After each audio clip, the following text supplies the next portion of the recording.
nuestra misión es la de desembarcar en las Islas Malvinas y desalojar a las fuerzas militares y a las autoridades británicas que se encuentran en ellas.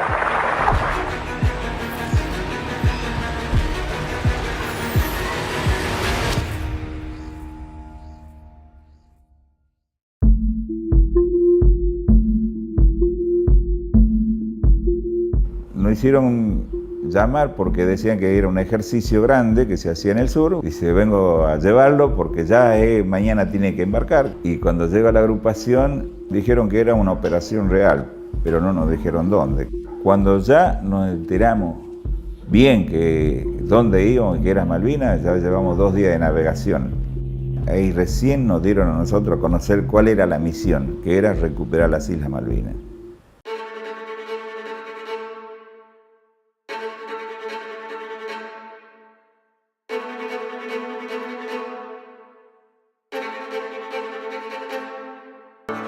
A Malvinas llegamos el 1 de abril, más o menos como a las 5 de la tarde, quedamos a más o menos a 3 millas de la costa y desde ahí se inició el transbordo de la gente desde el Santísima Trinidad a los botes de goma.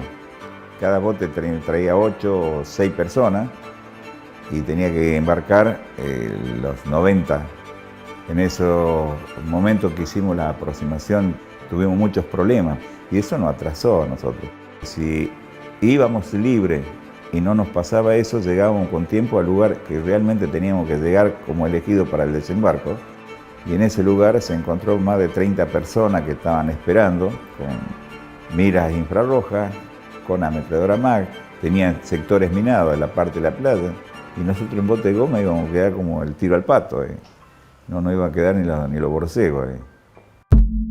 Se embarca en el kayak Schweitzer y Sequeira, hacen la marcación de la playa y de ahí apuntamos todos los botes en esa dirección. Y llegamos como a las 9:30, 10 menos cuarto de la noche ya a la costa, cuando prácticamente a las 8:30 tendríamos que estar ya en el lugar.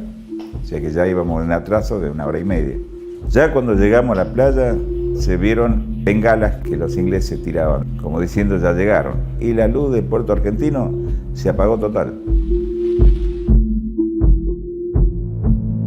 Y después de la costa nos fuimos a pie los 6 o los 8 kilómetros que queda de distancia hasta que llegamos a los respectivos objetivos que teníamos previstos. Una patrulla que iba para el cuartel de los Royal Marines, que iba el grueso, porque se creía que ahí estaba el grueso de todos los infantes de marina o los Royal Marines ingleses, y en la otra, que era el que estaba a cargo, el capitán Giachino. En esa sí me toca estar con él, que ir hasta la casa del gobernador. Se creía que había una mínima seguridad dentro de la casa del gobernador, pero aparentemente tenían información ellos de que nosotros ya estábamos en zona, que ya empezaron a cubrir ciertos sectores que tenían débiles. Tal es así de que en el cuartel del Royal Marine no encuentran a nadie adentro de la casa, del cuartel. Y ahí fue el grueso, fueron 80 comandos anfibios. Los otros 16 fuimos a lo que era la casa del gobernador. Y resulta que ahí estaban el grueso de todos los Royal Marines, casi triplicaban la fuerza nuestra. Tenía que parlamentar el teniente García Quiroga, que era dentro de los 16, era el que mejor dominaba el inglés, y decirle que se rindieran y que evitaran cualquier derramamiento de sangre. Y una vez que le dieron tiempo para que pensaran y se rindieran, íbamos a pasar al asalto si en un caso no respondían. Y en lugar de contestar o intentar parlamentar, nos tiran una ráfaga de dentro de la casa o del borde de la casa con una ametralladora. Y ese fue el detonante de que se desatan los fuegos. Como teníamos las órdenes de no tirar a matar, entonces siempre se tiraba en proximidades para sofocar. ¿Por qué? Porque el enemigo también es humano, el inglés también es humano y siente miedo como sentimos todos. Y aparentemente hemos llegado en una posición nosotros de que era una posición relativa favorable para los dos. ni nosotros nos podíamos mover mucho con cierta libertad, ni ellos tampoco, porque no lo dejábamos. Tiraban del pueblo con una ametralladora, les contestábamos, y más, les tiraban hasta con una granada de fusil. Pero arriba, la ventana, no matar, sino sobre el borde, arriba, segundo piso, más. Eso más o menos lo mantenía en silencio. Cada vez que se tiró una granada de fusil, hacían una pausa de fuego que 3 a 5 minutos. Y en esa pausa de fuego es cuando ordena al capitán Giachuno pasar al asalto por la parte de atrás de la casa del gobernador. Cuando pasan al asalto, no pueden entrar porque la puerta estaba trabada. Pegan la patada para romper la puerta y no pueden entrar. En ese lugar, justo aparece un francotirador que tenían ellos, que es un tirador especial que normalmente las tropas especiales saben que es una zona de muerte. Normalmente cuando no pueden cubrir cierto sector porque es muy despejado y no se puede dejar hombres de intermedio, se pone 1 o 2 tiradores especiales que cualquiera que se mueva por ese lugar, sea propio o enemigo, lo tiene que batir igual. Entonces todos conocen, el propia tropa sabe que por ese lugar no puede caminar. ¿Y por dónde entró justo el capitán Giachuno? Justo por ese lado, por una zona muerta. Entonces ese tirador le pega en la zona de la ingle, empezó a pedir auxilio, pero también a su vez dar órdenes de que no abortaran la misión, porque esa misión sí o sí era importante. Y cuando quiso salvarlo o ayudarlo el capitán García Quiroga, también el mismo tirador le pega en el brazo, justo cuando tiene una cortapluma, pero le quebró el brazo, le quebró la clavícula y unas cuantas costillas y lo desplazó unos 3 o 4 metros al costado. O sea que tiró con un arma bastante potente. Cuando va a quererlo ayudar Urbina, que era el enfermero, el mismo tirador lo baja a Urbina, porque bien aparece en la zona esa, se le pega en el estómago también. Y nosotros empezamos a las 6 de la mañana a combatir con ellos.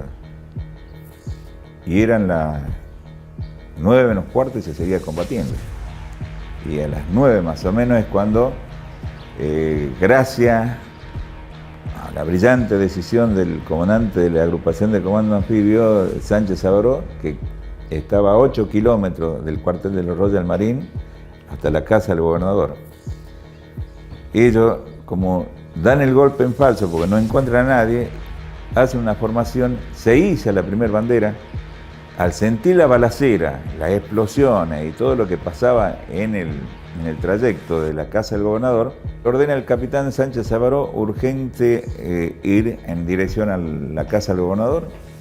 Los sorprende a los ingleses por atrás, por retaguardia. ¿Por qué? Porque el foco de atención éramos nosotros, porque prácticamente nos tenían cercados. Casi a las 9 menos cuarto, 9 menos 10, se sienten ya los primeros vehículos que llegan hacia la frente del casa del gobernador y ahí baja el almirante Busser, gritando alto el fuego, los ingleses se rindieron y lo empiezan a sacar hasta una zona de reunión de prisioneros.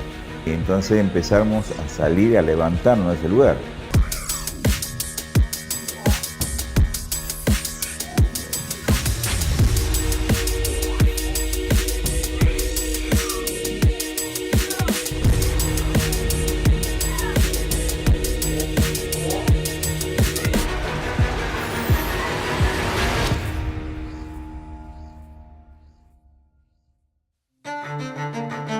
El inglés, ellos tienen, aparte de la defensa civil, tienen una defensa civil armada, que en caso de cualquier agresión, los tipos responden como primera defensa, y son gente de edad, gente joven, lo que sea, pero tienen su armamento y tienen su adiestramiento. Entonces eran 100 los Royal Marine y eran 350 los otros, eran 450 personal que tenían adiestrado para defender. Y haber llegado nosotros por el medio de la población, haber llegado al corazón donde se encontraba el gobernador de las islas, hacer lo que se rinda y tomar de ahí la plaza, creo que para mí fue victoria, porque de 16, 3 que quedan heridos, quedamos 13 y 13 locos a los tiros durante horas. Hemos entregado todo, los comandos anfibios, para llevar adelante eso. Hemos entregado todo. Fue la única fuerza que en el desembarco tomó contacto y tuvo combate real con los ingleses.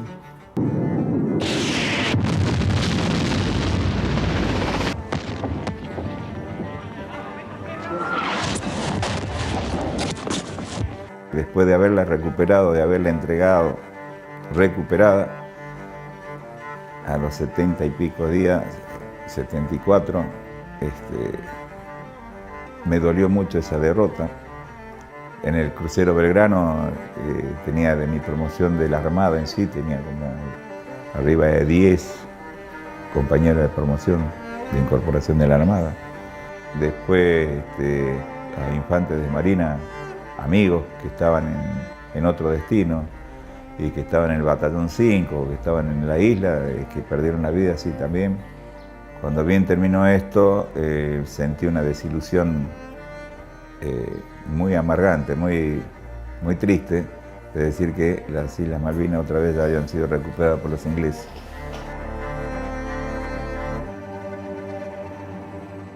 Ya llevaba la planilla para solicitar la baja y un grupito de aspirantes, como estaba yo en la escuela siendo instructor, de que eran alumnos míos antes de irme a Malvinas, y después cuando vine continué con ellos.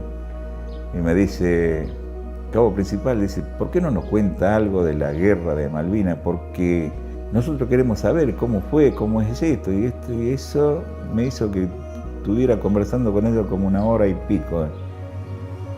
Y después pensé para mí adentro, y dije, si yo me preparé para ser soldado, todo lo que yo aprendí, ¿a quién se lo voy a enseñar si yo me voy de baja? ¿A quién se lo voy a explicar? Y si no es acá, donde están los aspirantes, donde están los alumnos. Entonces guardé el papel y me volví.